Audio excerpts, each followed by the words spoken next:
Hello, everyone. Welcome to our latest edition of SuperNova Commencements. I am your host, Kashi Sehgal.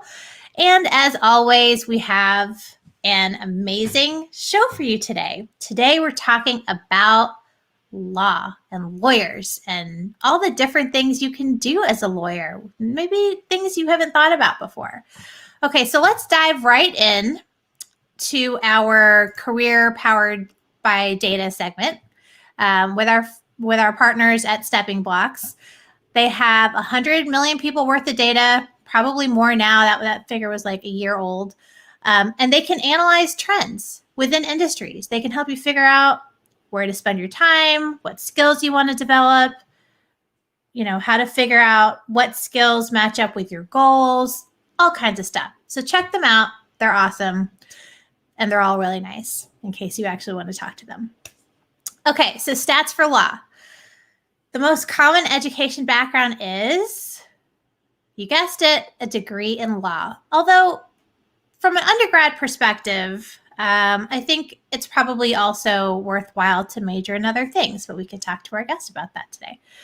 There are 735,000 people in the field, and we did talk about lawyers almost a year ago. So, some things have changed a little bit from last time we talked about them. So the average age of the industry now is 43, which is about 2 years older than last time we talked about it.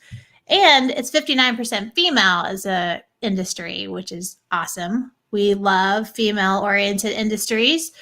Also up 2% from the last time we talked about lawyers. 1% veteran. And top skills are still pretty much the same: legal research, litigation, and legal writing. There are skills that also make the most, in case you're interested in that. So the number one best skill for that is focusing on trade secrets. So like trademarks, patents, things like that. Also class action and arbitration, which makes sense, I guess, because you are working with companies, between companies. So there is money in that. Across the country, most of the people in the field of law come from NYU, UCLA, UT Austin. So those have changed a bit from the last time we talked about this. So anyways, check out Steppingblocks. They have a ton of information for you. Okay. Time for our guest today. Let me bring him on screen.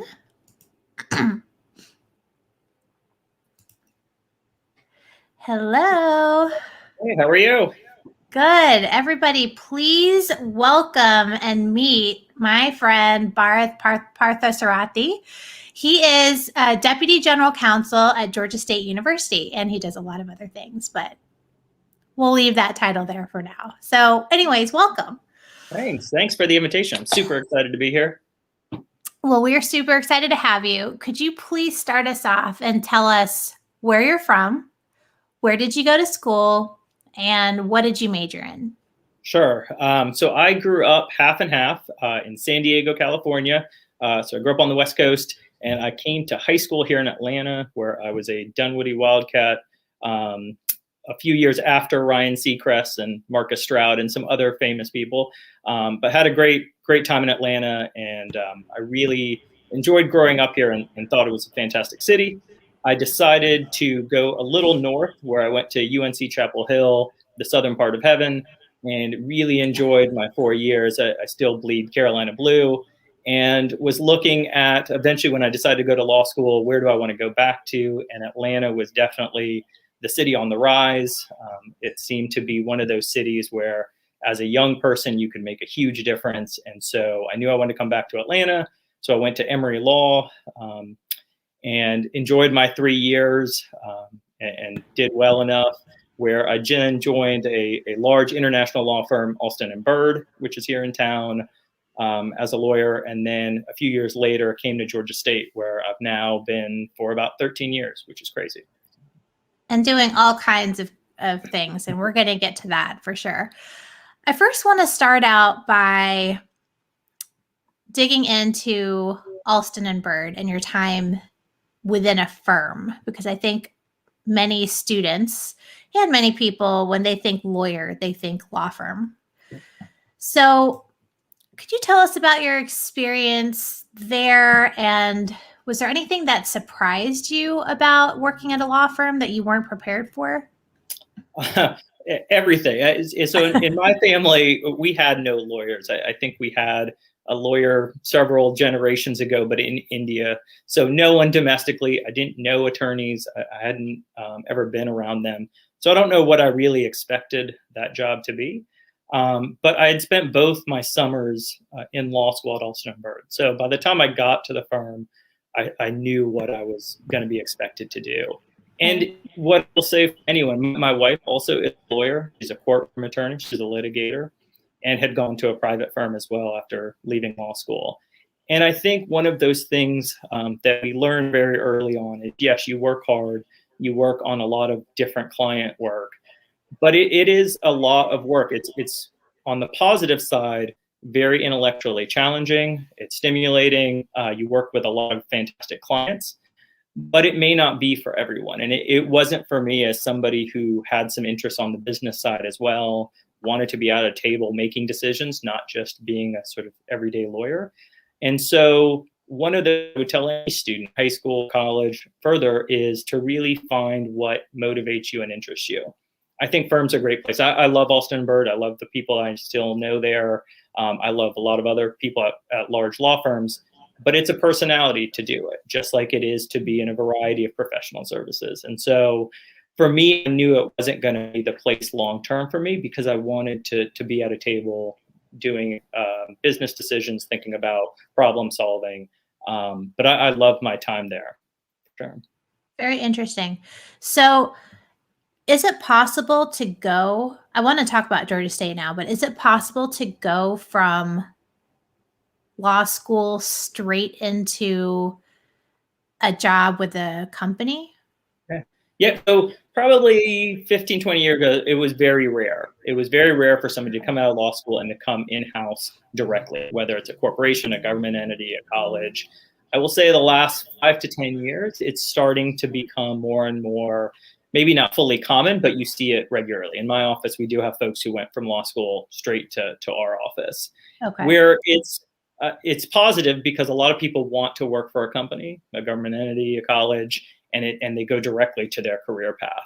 I think a big value of firms is that they really teach you how to read and write and analyze to a level that maybe you don't get in-house because you don't have time to train people and get them up to speed. And so there is a lot of value in being in private practice of getting mentors to help you write more clearly, analyze problems in a set way, than coming straight in-house. But it is more common. And a lot of folks being in-house as a lawyer is what they really want to do. They want to focus on one client, get to know somebody really, really well, and hopefully help them grow, whether it's as a business, college, etc. So would you say that's the biggest difference between being in-house and being at a law firm? Or like, how does the role shift and change versus the two? Sure. When you're at a private firm, in my experience, right, clients are paying you a lot of money to solve the problem. And generally problems that are the most sophisticated, ones that maybe the in-house team doesn't have time for, especially litigation, specific talent expertise in a matter that you maybe don't have in-house because you're more of a general lawyer as opposed to a specific lawyer. And so the problems you get, you have time and energy to really focus on. A lot of times when you're in-house, or at least the roles that I've held, you don't have the luxury of spending 3 weeks researching a topic. You don't have the luxury of diving really deep into subject matters because, an executive at the university may need an answer that afternoon or by tomorrow. And so the difference is, especially as an in-house attorney, you also have to think about the business ramifications. You have to think about what that might mean for enrollment, what it might mean for revenues or expenses. And so you really have to take a little bit more of a holistic approach as opposed to a purely legal review of an issue. Okay, so you mentioned enrollment, revenue, you mentioned a few different things, and you've actually worked on some pretty ginormous things for Georgia State. I've grown up in Atlanta my entire life and have seen Georgia State evolve. And the progress that has been made in the last 5-10 years is just incredible. So congrats to you and the team for all that you have done. But I want to talk about a few of these things that you've been a part of. So the first thing was the acquisition or merger with Georgia Perimeter College. Georgia State is now, I think it's like the 6th largest public school in the United States. How do you navigate something like that? First of all, where does that idea come from? That crazy idea come from? And then how do you navigate that? Sure. So I'll take one step back. And I really think for anyone watching, it's really important or fulfilling to be part of an organization that has a strong vision and a purpose, one that, hopefully aligns with yours, and to really see when that effectively is executed, what can happen. And I think at a place like Georgia State, really the last 10 years under President Becker's leadership, but also the entire cabinet that served with him, and what I will say, the thousands of people at this university have been really singularly focused on students as a guiding force, and really ensuring that students, regardless of their background, can graduate and find personal fulfillment in whatever career they pick, whether it's the arts, business, law, psychology, whatever it is. And so I really stepped back to those early days when I joined the university, of a real coalescing around what is our vision, what is our lane as a university, right? Are we trying to compete against the University of Southern California, or are we trying to be the sort of best point of time in Georgia for students of need? And so I think focusing on that vision has really helped us. Perimeter College is just a prime example of that. It is public information out there. It was years for people who have lived in Atlanta that Perimeter College had some financial challenges, but was an amazing institution. As I've gotten to know faculty and staff who work for Georgia Perimeter College, so some really amazing people, and the care that they had for those students was just, you could feel it from the jump. The idea really became could we take a lot of student success work led by President Becker, Tim Rennick at Georgia State, and what we've been able to do for 4-year students, could you do it for 2-year students? And so that met the vision of Georgia State University, again, of helping students, especially first-generation college students from lower and middle incomes, succeed. And so it was a natural vision, purpose fit for the university. The challenge of merging universities was something that honestly very few people around the country have that expertise. It's starting to be more common now, but especially a few years ago, there were not a lot of great examples out there. And it's funny, I was remembering sitting in meetings where we were literally discussing, all right, Georgia Perimeter has contracts with photocopier providers. We have contracts with photocopier providers. How do we deal with whose wins and how do we cancel one? Minutia when you think about merging entities. But the best point in time really became that center point of how do you bring value to students? How do you make sure that they can succeed? And so you just work through the list. I remember there were pages and pages lists. There was a consultant who would ping these work groups on various topics. You just work through them, and just that shared mission really helps you get to that point. Yeah. Sounds like a lot of details. The other thing that you worked on, well, we've worked on many things, but the other big thing was Turner Field. And Turner Field, for everyone who doesn't know, was built for the Olympics to house the track and field for the 96 Olympics here in Atlanta. And then it was turned into our baseball stadium. So for the Atlanta Braves, then they found a new home, still Metro Atlanta. Mm-hmm. And Georgia State decided, you know what? This looks like a great opportunity for us, and we are going to turn it into a Georgia State facility. please walk us through, like, that involved property, it involved neighborhoods. What were all the things that you had to deal with, and how were you even prepared to handle something like that? I mean, how do you step through these things that are so ginormous that you're not really trained for? Yeah.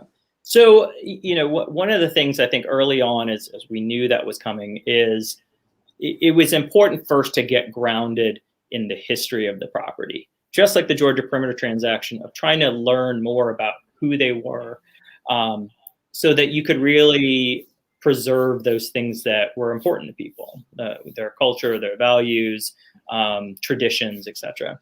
And so with Turner Field, I remember specifically, well before the Olympics, it had been Atlanta Fulton County Stadium. So for those in Atlanta, it was actually a weirdly joint Atlanta Falcons and Atlanta Braves facility. Mm-hmm. It is the site of where Hank Aaron had hit his historic home run. But even before then, it had been historic Summerhill. And so, with big projects, it's always useful to understand the history of how you got there, so that you can make sure to not invalidate true culture and history and things like that. So we had gone back. We got pictures from our archives of when it was a neighborhood still, before the highways had carved it up. And so we really started there. And then as we started to go to the transaction, again, it really comes down to a shared vision. Along with our partners, Carter, which is a development company here, which have been fantastic partners. It was this grounding idea that the vision that would be built was a multi-purpose redevelopment that would have retail, would have grocery, would bring in amenities that weren't in the neighborhood, that Georgia State would have a presence, but would not call it a campus. It was going to be all around a centered vision of Summerhill, which is the existing neighborhood that we were all going to.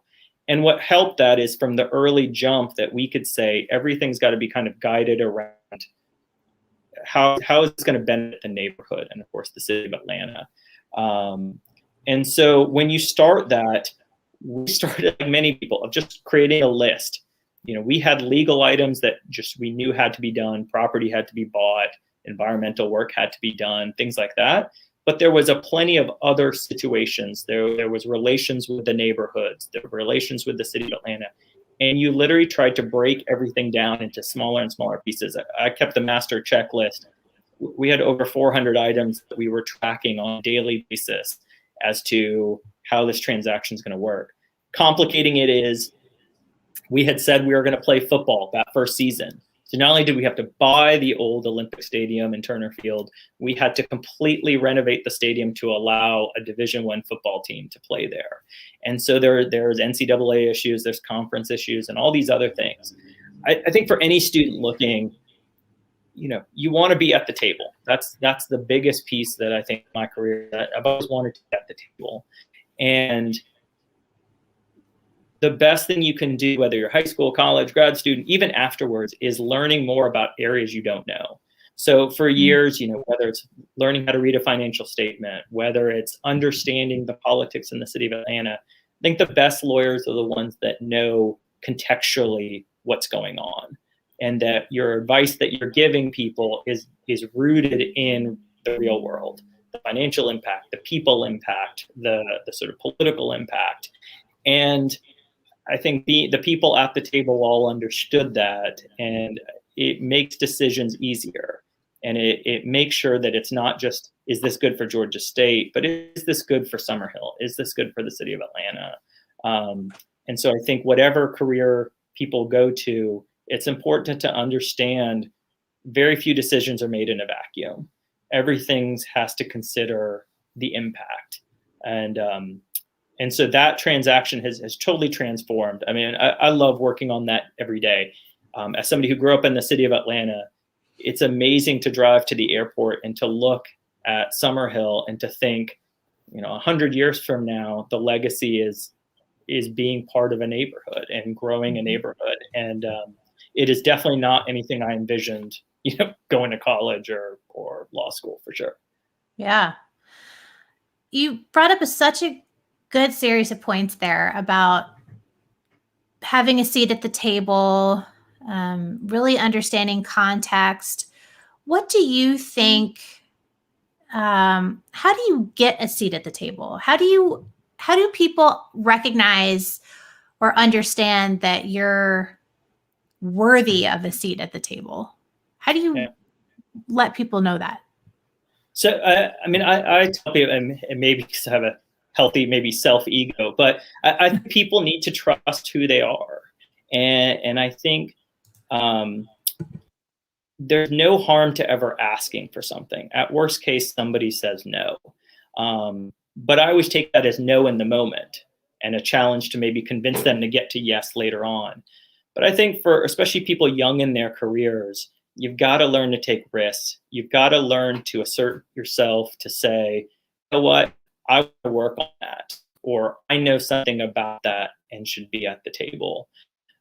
It's very hard, and in certain industries, it's even harder. The law tends to be a place of hierarchies and ranks, even though it shouldn't be.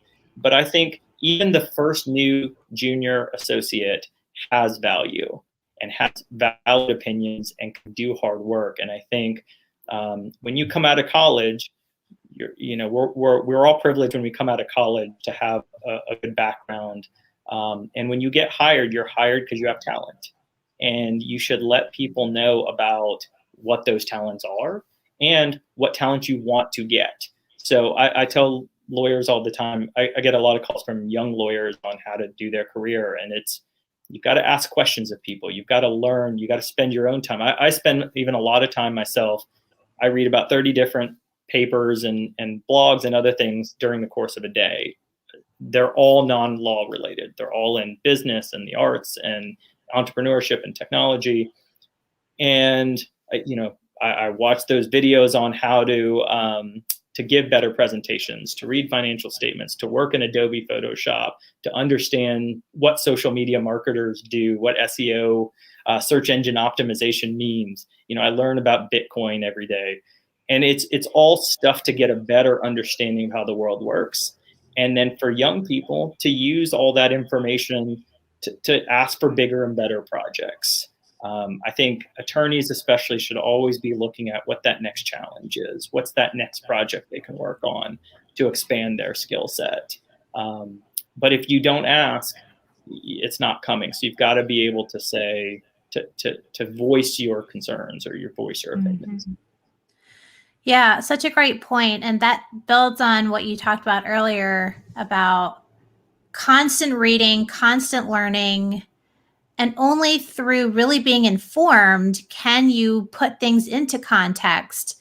And that ability to put things into context is what is so helpful when you have that seat at the table, because you can bring perspective that other people may not be able to bring or may not have thought of because they're not reading as widely or as well generally informed or something. So it's a really important skill, and it builds so many different strengths. Yeah, one thing I also tell especially young attorneys is, get out and meet people. So whether or not you're in a company, whether or not you're in a law firm, wherever you are, you should be networking down and up and out, really all three. So, I tell folks, we're at the university.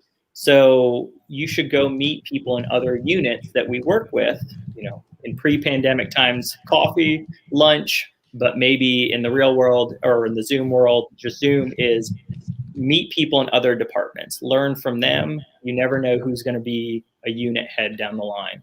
You got to know upwards. You got to know who makes decisions in whatever entity you're in. And then you should be having coffee and networking with people outside your company.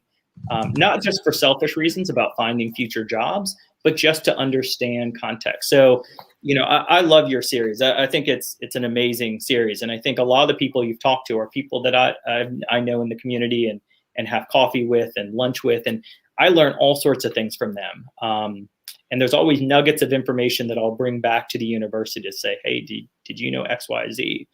And I think it's really hard for young folks, especially young attorneys who are trying to figure out clients. But I talk to a lot of people who have been a lawyer 5, 6, 7 years, and they want clients and they don't know anyone. They haven't gotten out there and spent the time getting to know people, and it's tough at that point. But if people and take part of being in a law firm, as you raise through the ranks, they expect you to go out and find clients. And so if you don't know people, if you're not networking, that's going to be very hard for you to do.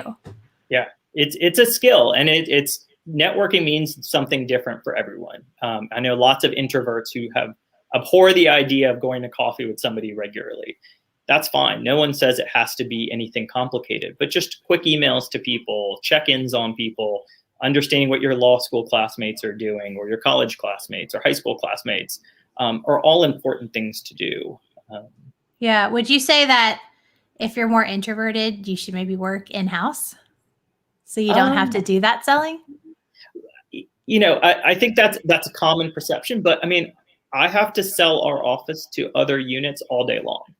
I mean, I want people to call me or my colleagues when they have issues, but hopefully before they have issues. But if they don't know me, they're not calling. And so I think it is a misconception that in-house counsel, you don't have to worry about business development. I do business development almost as much as I would do if I was in private practice. It's a different group of people, but and especially my role in kind of externally facing people, I've got to meet who's at a bank. I've got to meet people who are at the community foundation or who serve on board. So it does, there's no place you can hide from networking. I don't think. Yeah, no, that's true. Okay. So here's another role that you have taken on or took on. You were interim athletic director at Georgia State. Okay. So you were a lawyer and then you ran athletics. And now you're leading like esports and like varsity esports. What is exactly varsity esports at a college or university? And how the heck did you end up running the sports program at Georgia State? So I'll take them separately because I think there's good stuff for younger folks. So on esports, it's a prime example of reading or understanding trends that are out there and then taking a shot at whether or not your client, your company, your entity will get into it. So a few of us, including, I will say, the university president, an associate provost for innovation at that time, we had all started to see trends on esports. And we had seen that there was, we don't get into anything just to do something. And so a lot of us had seen the trend of esports and young people interested in esports, but we all saw that there was a gap because of the diversity of esports players, the ability of an academic institution to really put some rigor to esports. And so we said, hey, can we start an esports program? And it was good. But a lot of this idea is we thought we could do it better. We thought we could get more people involved. We had just announced a film, TV, digital media center in Atlanta, the Creative Media Industries Institute, that we thought would be a perfect place to get students interested in game design and game theory. And so we really thought all the pieces worked. We had no idea when we start something at Georgia State, we want to be the best at it. And I think we've shown that over the decade. Esports was no doubt no different. We started it. We have 2-time national champions in a game called Smite. We have sometimes 200 to 300 people who are interested in being part of esports marketing. It's called shoutcasting and casting as part of it.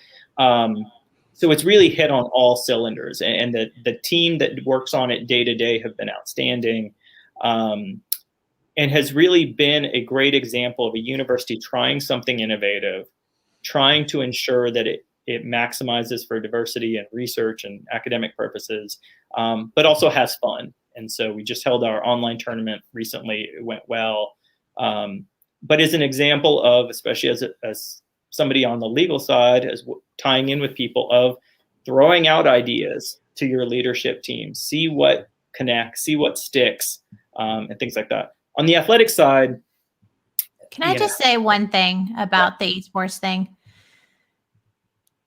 The foresight that you had that Georgia State had to get into esports. For everyone who doesn't know, esports is booming right now. I don't even know if that's a big enough word. It is just skyrocketing. And in Georgia, as an industry, has really taken off. We're known a lot for film and TV and that side of things, but esports is really, and gaming are really taking off. And Georgia State is now so perfectly positioned for its graduates to go out and find these great careers at companies that are here, that are moving here.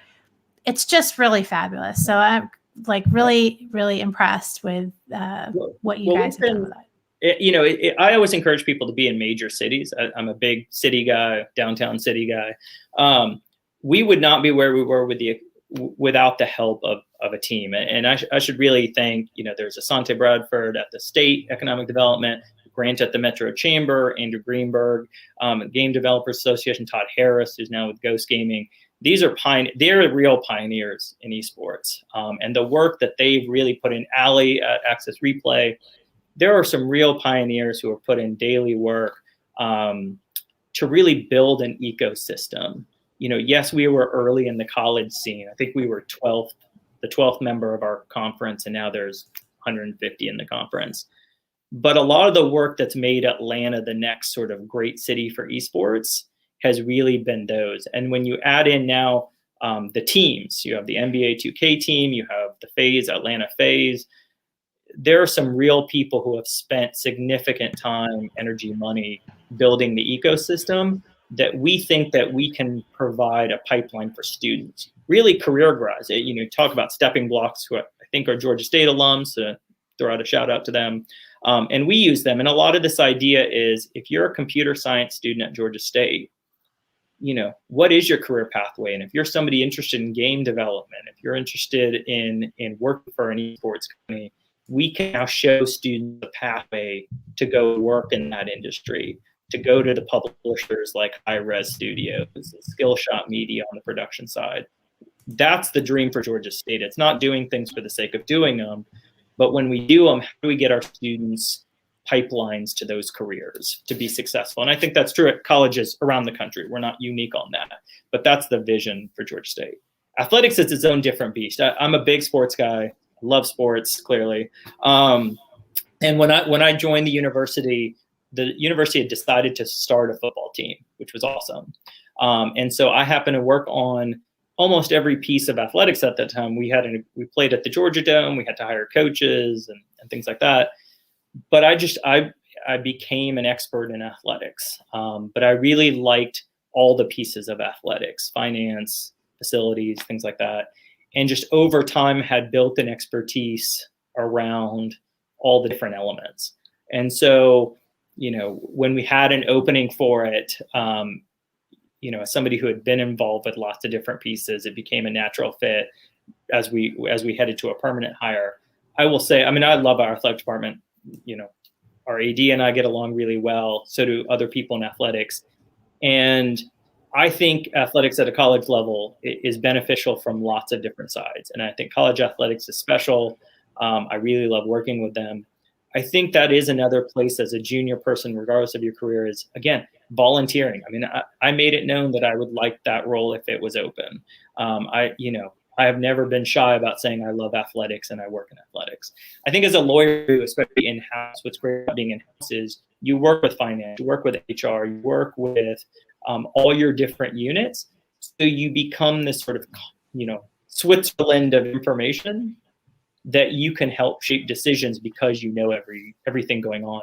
That's harder in other units. And so if you're a junior lawyer, again, that's why you network and I go to practices less frequently now that I have kids. I show up to games. It's getting to know your client, getting to care about your client. I care about our wins, losses. I care about our coaching staffs, our student athletes. You want them to be successful. And I think that makes you a better lawyer because the work you do can be shaped to ensure that pathway. And I think that's true, honestly, with lots of industries. Lawyers, I have lots of friends who are lawyers for different industries. And I think the ones who are most successful care about the people of that company, about the vision of that company, and really shape their expertise to making sure they're successful. And a lot of the entrepreneurs that you've had on SuperNova, I know some of their lawyers, and the reason they like them because there's a shared vision. It's really centered around their people and culture, but also how to be successful. And those are the lawyers who do the best. Mm-hmm. Yeah, totally. Okay. I want to change gears before we get to student questions, because we actually have a bunch coming in. And I want to ask, so sometimes you go by BP, and I'm asking this from personal experience too. What is your feeling around making your name easier for the people, the community that you're in? Like, how does that make you feel? Do you wish people would just like learn your name? Do you not care? I'll tell you, when my dad came from from India to the United States, he made our last name Sehgal, like the bird, so that people could pronounce it and remember it. My brother and I reclaimed it. We were Sehgal all growing up, like as little kids. And we reclaimed it and have now said Sehgal, which is why I say Kashi Sehgal. And we've reclaimed the name. What is your feeling about that? Yeah. That's a great question, and one I've thought of over years. So in many situations, even as a lawyer, I'm one of the few Indian American attorneys anywhere. Growing up, there was one other family in most of the schools that I was with. I am extremely proud to be Indian. I'm extremely proud of my name, and I will make people remember my name regardless of if it's Bharath or BP. So honestly, I've been BP for years. And it's BP like the gas station. My kids know it. They laugh at it. If somebody says my name, I don't take it as any sign of disrespect that it's not 100% accurate. I think I like to believe that people taking ideas seriously of mine or trying their best at something is enough for me. I will always say it correctly, and hopefully somebody gets there, but it doesn't offend me. I use BP as a shorthand, just as a nick. It's not really because it's, people struggle with my name, because I'm going to make sure they remember my name. Hopefully. I love that. My dad shortened his name to RK from Rick Beer. So it happens. I was just curious about. But I think the overall point is absolutely correct, that everyone needs to be comfortable with how that, and no one should ever feel, I want people to tell me correctly their name or how they want to be addressed, but everyone should feel comfortable in what that is. And I hate when I hear stories of people who do change their name or abbreviate because they fear that reaction, or everyone keeps stumbling on it. Everyone's got to feel comfortable in that. Mm-hmm. Yeah. Okay. One last question. What would you say your purpose is? So I think my purpose is to build high-performing teams to solve really complex problems. And I sort of use that vision on whatever organization I join or project I'm in. Is I think I'm very good at bringing people together and solving the hardest problems. And that's what gets me up every day. That's what I work all day, every day. And that's what the reason that I look to. And that's what I really enjoy. I like working on page one story items, which is why I've been at Georgia State as long as I have, because as I've gone through my career, it's been page one. And that's what keeps me motivated on those days where work's more challenging. Mm-hmm. And I should say, finding your purpose as a college student, high school student, whatever, afterwards is so important. My wife defends doctors when they get sued. It is her passion. It is what she's extremely good at. And so finding that passion, whatever it is, and it's different for everyone. You could be a super creative saxophonist, and your passion is composing works for a saxophone. Finding a way to do that is what you should be after. Being a lawyer, it's hard to always find that passion, but I think keeping focused on it, finding what you're interested in, and finding ways to get to that makes it really satisfying. Interesting. Okay. Questions from students. Okay. Okay, Tony would like to know, what would you be doing if you were me now? So if I was back in college, I would be, I was a political science and history major, double major in college. Looking back, I should have taken a broader array of classes. I should have been exploring a little bit more psychology. Honestly, I should have taken some in the arts. I should have been broader about that. I also probably should have been a little more focused around doing some early business classes. I probably should have learned how to read a financial statement earlier than I did.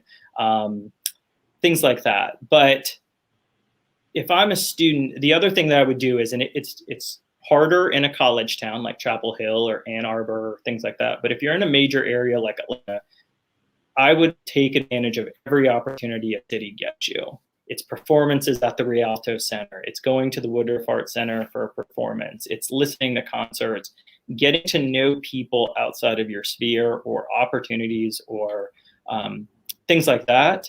I should have taken more advantage of. If I lived in a city like DC, I'd be in the Smithsonian's, every afternoon if I could.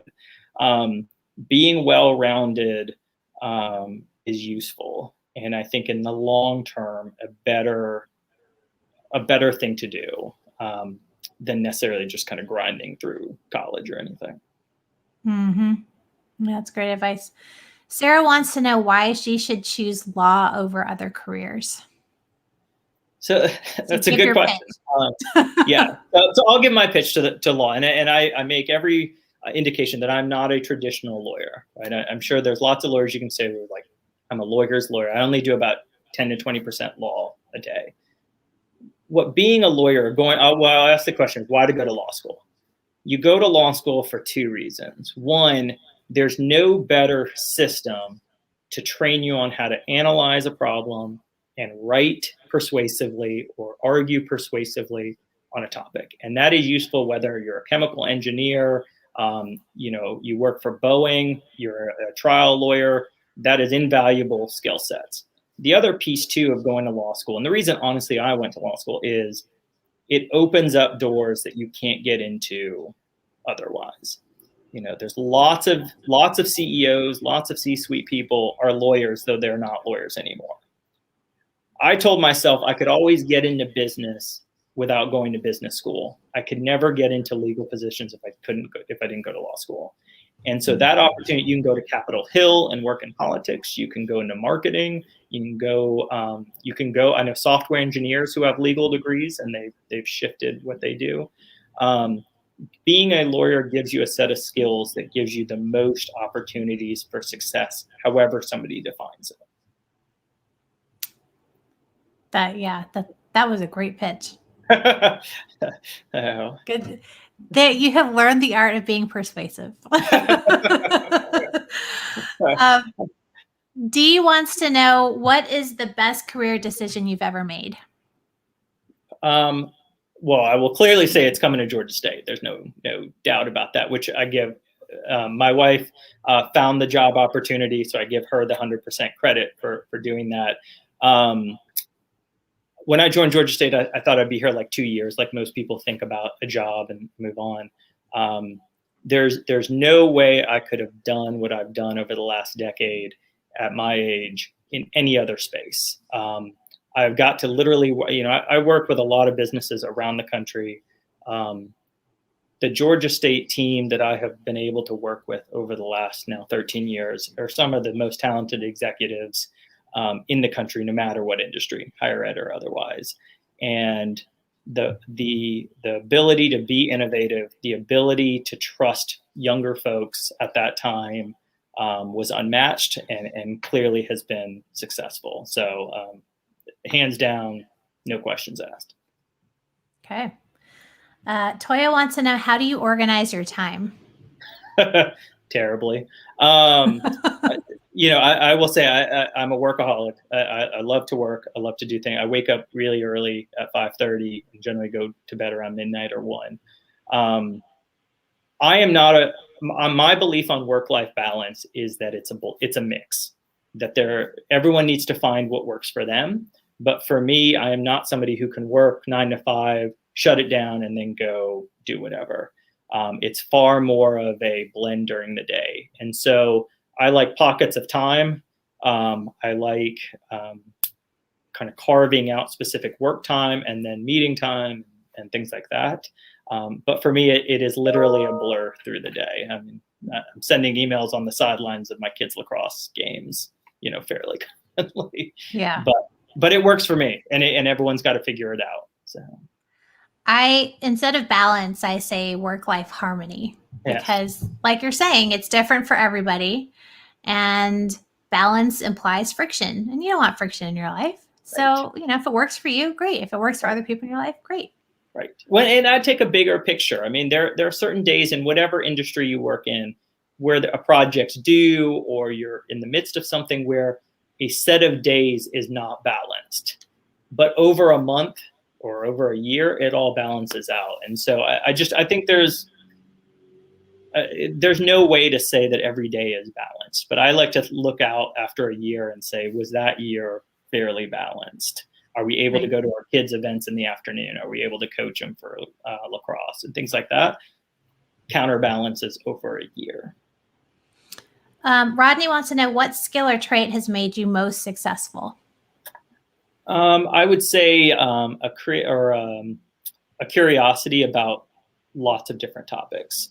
I think trying to know more about the financial world, or how the city works, or how companies are structured, things like that, has honestly been one of the reasons I think I've been successful. It has not been necessarily substantive knowledge, but being able to pull pieces together. And so I think reading lots of different magazines, from Sports Illustrated to Wired to the Wall Street Journal, and even random magazines, is always useful.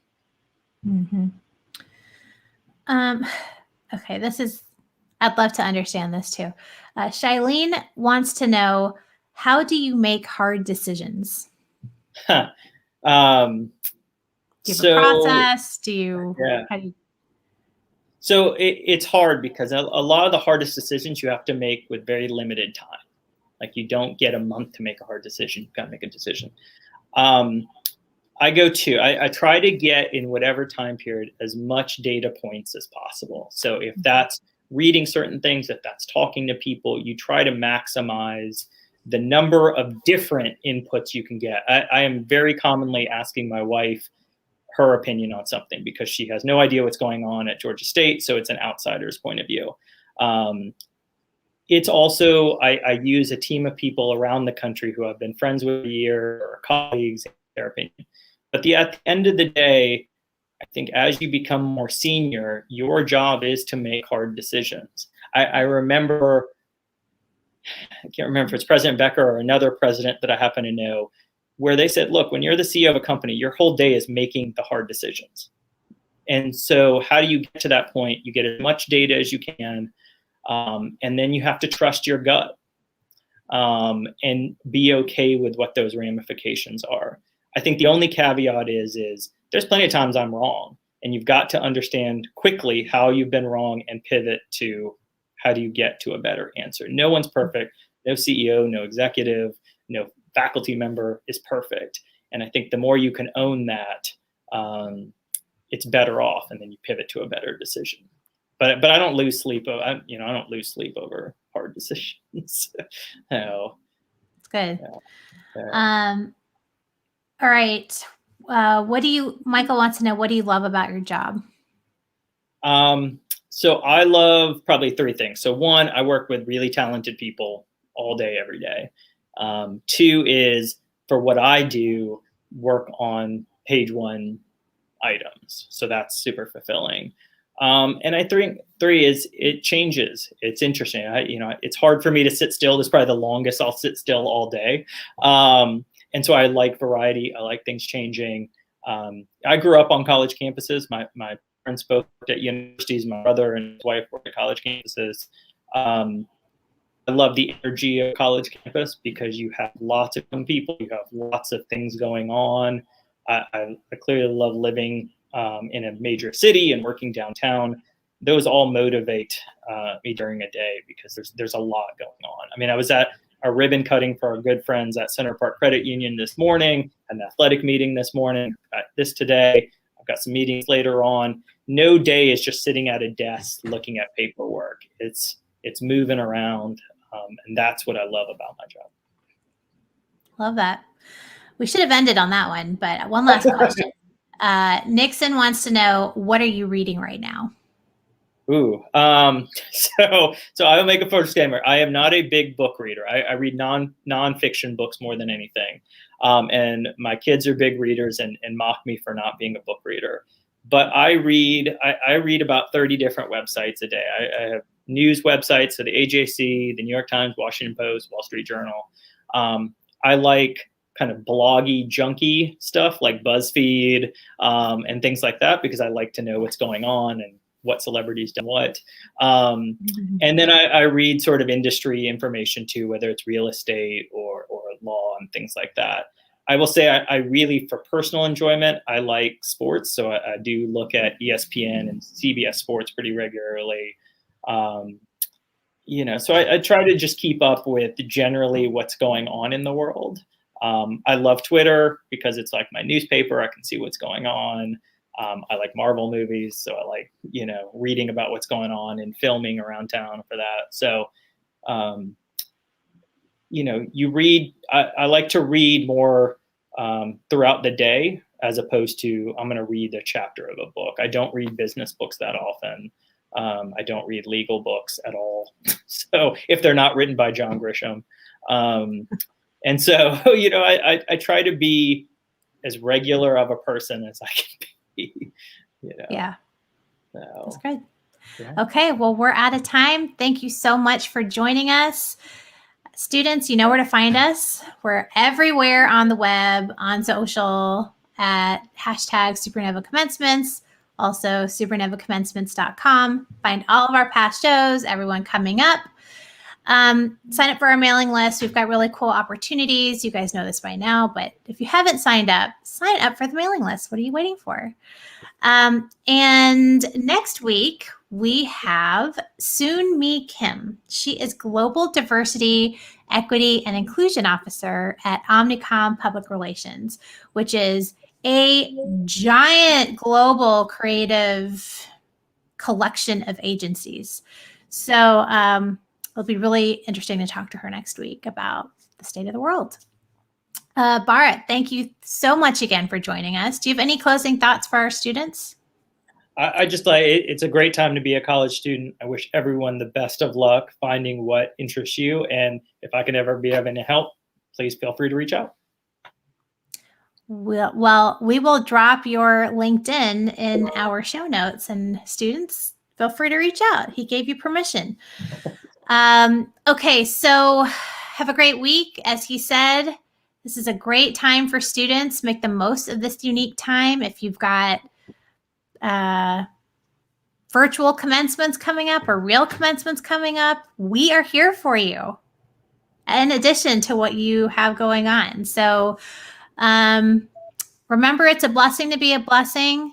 Be kind to people today and throughout the week. Stay safe and healthy, and we'll see y'all next week. Bye.